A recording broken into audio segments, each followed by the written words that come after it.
Money FM 89.3. Best of breakfast. Morning Shot. That's right. Welcome to Morning Shot. I'm Ahmad Akhtar. Fresh graduates are entering a job market that feels uncertain, while the latest numbers suggest an improvement, with nearly 52% of the 2025 university graduating cohort employed as of June, up 4% from the same time last year. Many young job seekers are still feeling the pressure, from rising expectations to the challenge of landing a role without much experience.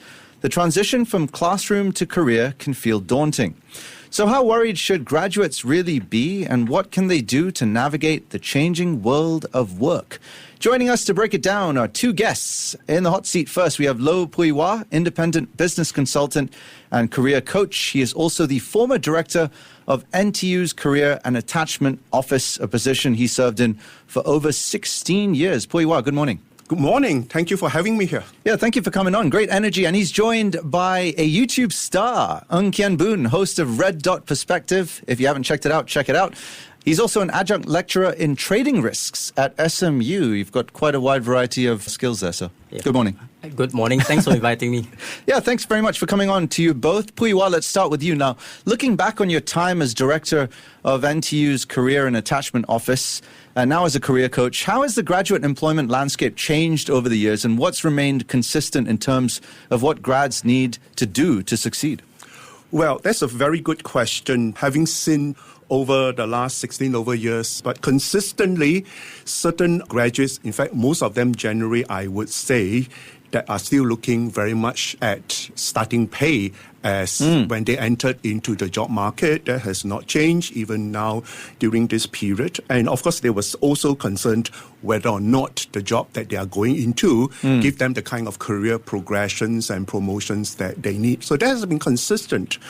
But things that is evolving, as I saw over the last couple of years, something which is interesting, especially over the pandemic years, is the work-life balance, right? How much of time are they able to split between work and also life? And of course, most recently and currently, job security ranks very much to their concern.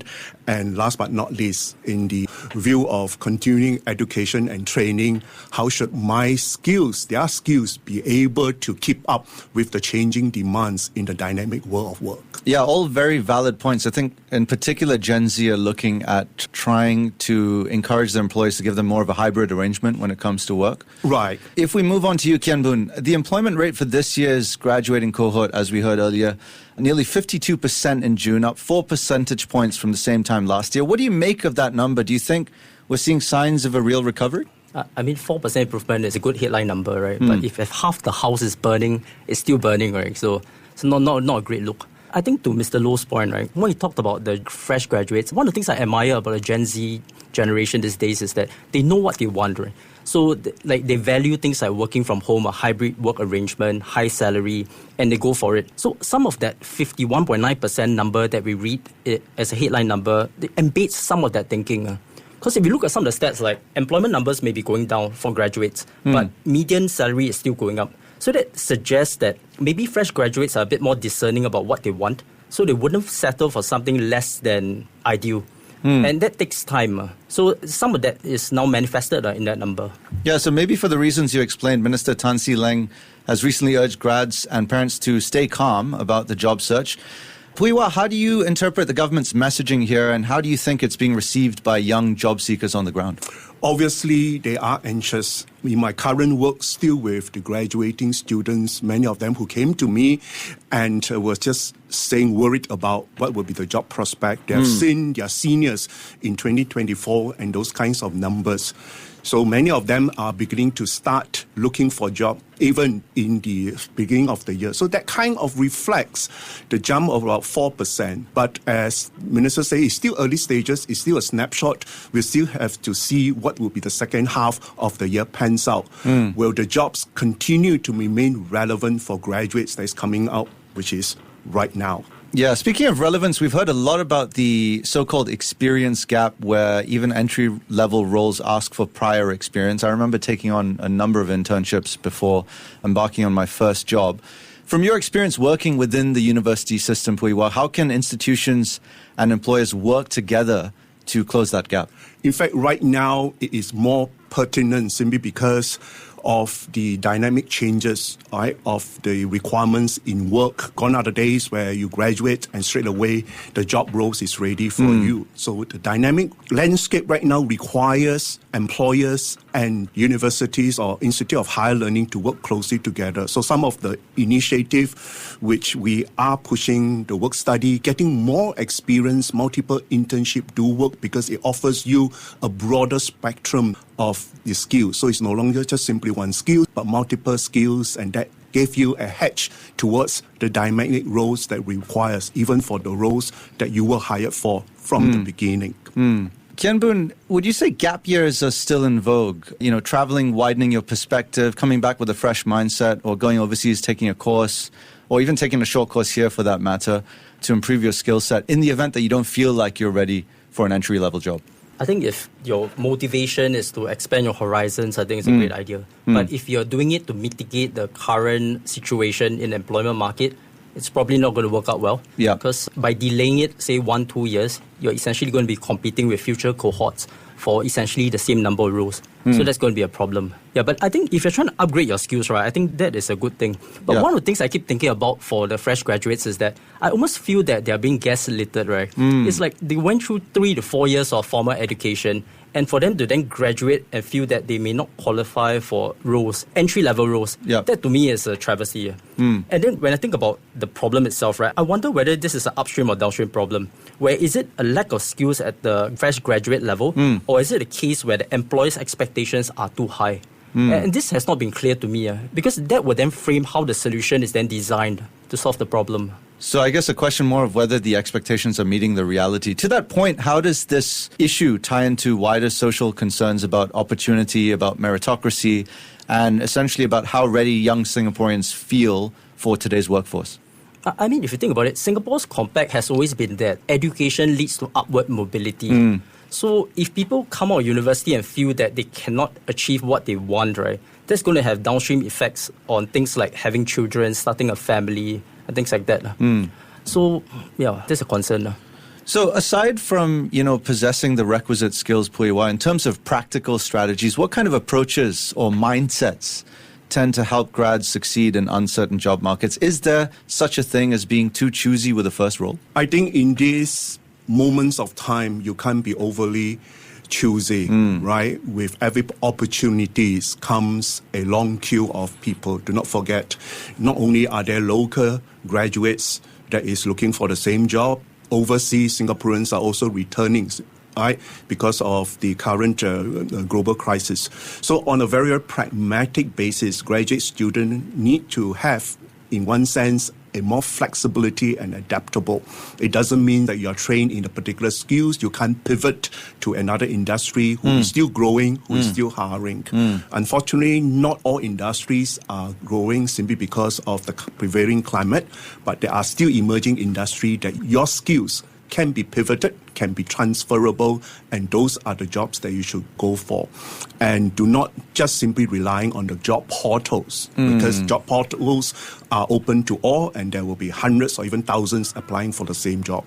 So this is where your network, this is where your friends and relatives, this is where your peers, this is where whoever that you have not seen for a long, long time in your social media, this is where you ping them and say, look, I am graduating and I need a job. Is there opportunity in your company or someone whom you know is hiring that I can get at least an interview? So the idea is not wait for the interview, you create your own interview opportunities. Yeah, you create your own destiny in that sense. And that's a good point you raise about tapping into your network, tapping into your friends and your family to be able to help you not just find a job, but navigate the emotional toll of feeling behind or uncertain about your career path.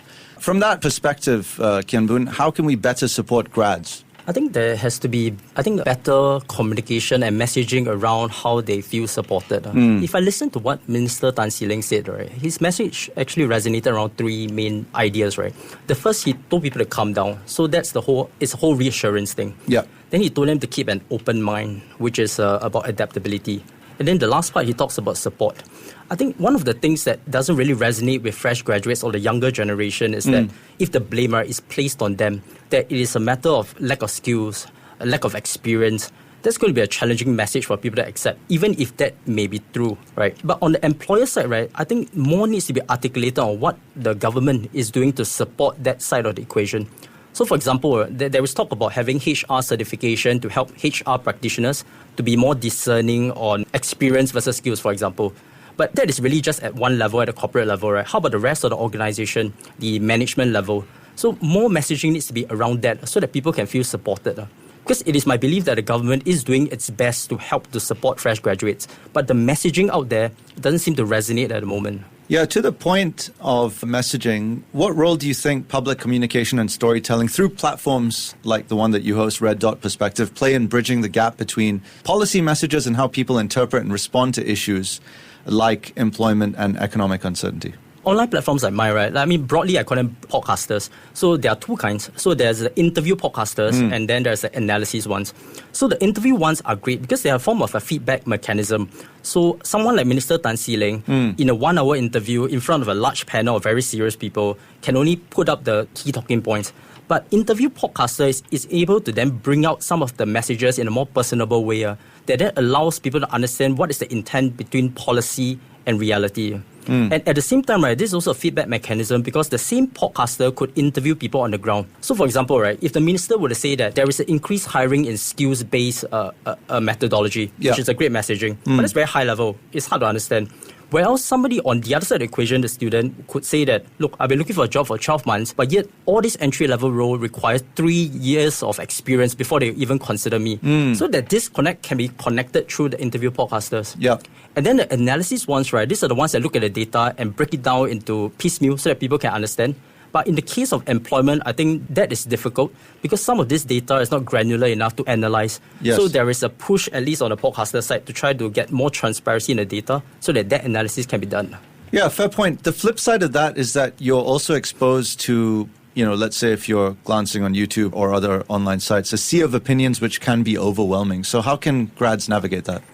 The truth is that Singapore's podcasting scene is very small. So therefore, there's a few mainstream ones, right? Like you think about the Daily Catch-Up, for example. They talk about a variety of topics, and once in a while, they talk about employment. And there are others that are more specialized. Like recently, there's a rise of podcasters like Geraldine Pia from the Workers' Party. She created a channel to talk specifically about employment issues and how to be adulting and things like that. So as the landscape expands, right, you're going to find that it's going to be more specialists in certain areas. And that's where I think the next generation of graduates will look towards to hear advice from. Pui Wah, if there's one piece of advice you'd offer a fresh grad who is listening right now and unsure about that next step, what would it be? Well, I would still encourage a fresh graduate in July 2025 not to give up hope. There's always the job out there. It is who knows you and how you present that to the right audience. So therefore, the traditional means of just simply going for career fairs or just simply participating in some of the community talks can go so far. What is important is putting yourself before a potential hirer. And I would say that you need to be persistent, and this is where the grit factor comes in. Keep applying, keep calling, keep checking and whatever. In that sense, it is also a demonstration of the persistency of the particular candidate. Can you imagine an employer, this candidate is so persistent. Maybe I just want to have a look at him or her to see what he or she has to offer. So I still want to go back to the encouragement, never give up hope and continue to keep probing. You just need one job to start your career. Need not necessarily be the perfect job, but you need it as a launching pad for your long career ahead. All right, Kian, Boon, any pearls of wisdom to add on to that very quickly? Minister Tan See Leng said keep an open mind, right? I agree with that, but don't give up on your dreams. The important thing is to establish what are the steps needed to get there.